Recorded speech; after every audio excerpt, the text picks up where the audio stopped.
saya Niken alias Sabrina, NIM 193131102 dari kelas PIAUD 6D. Di sini saya akan membahas studi kasus yang saya temukan.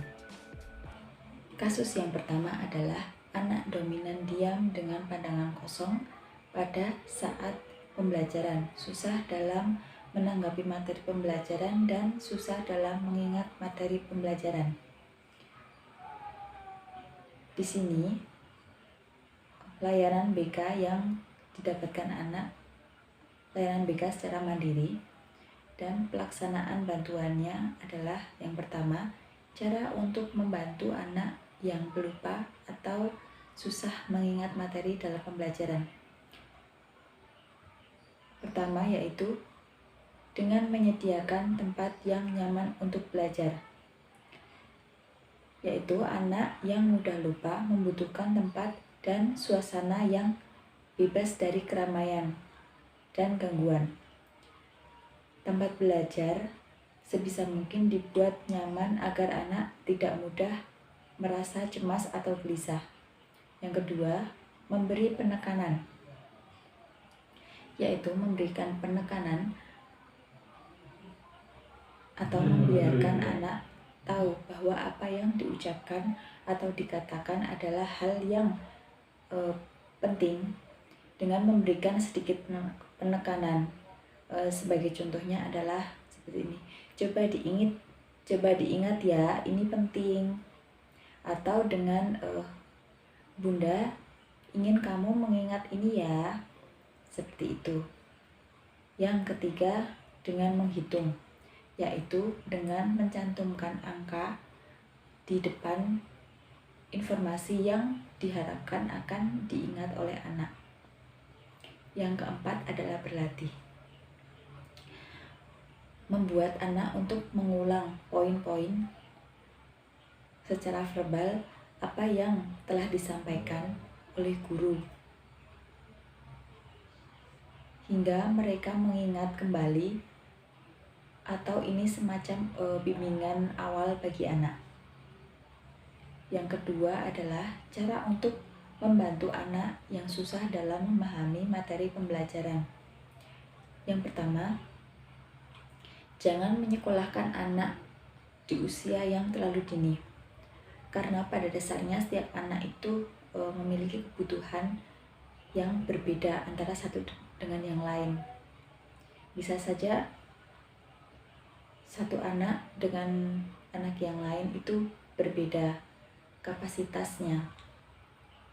Yang kedua adalah mengubah metode pembelajaran, menggunakan metode yang disenangi anak, karena setiap anak pasti memiliki cara sendiri untuk belajar, dan juga dibutuhkan ketelatenan ekstra untuk membantu anak yang susah memahami materi pembelajaran, dan bahkan menemukan metode yang tepat bagi anak dalam belajar.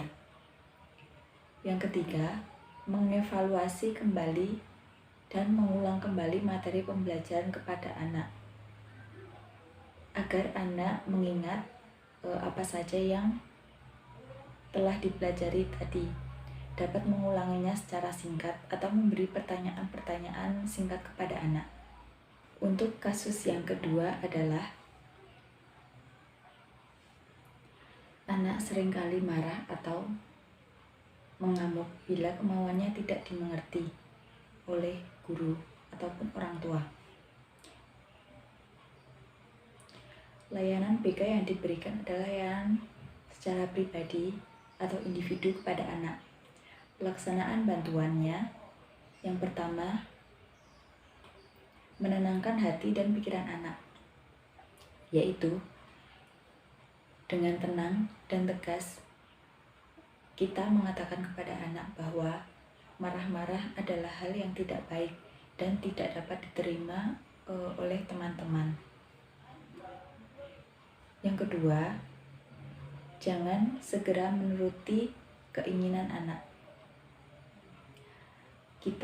Yaitu kita dapat memegang si anak dengan hati-hati, tapi tidak dengan menuruti kemauan si anak. Lama-lama anak akan sadar bahwa yang ia lakukan tidak berhasil dan perlahan-lahan ia akan berhenti melakukannya.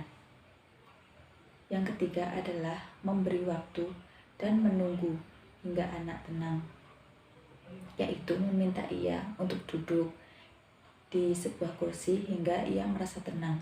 Jika kemarahannya sudah reda, kita dapat memberikan masukan-masukan atau memberikan nasihat secara pelan-pelan dan lembut.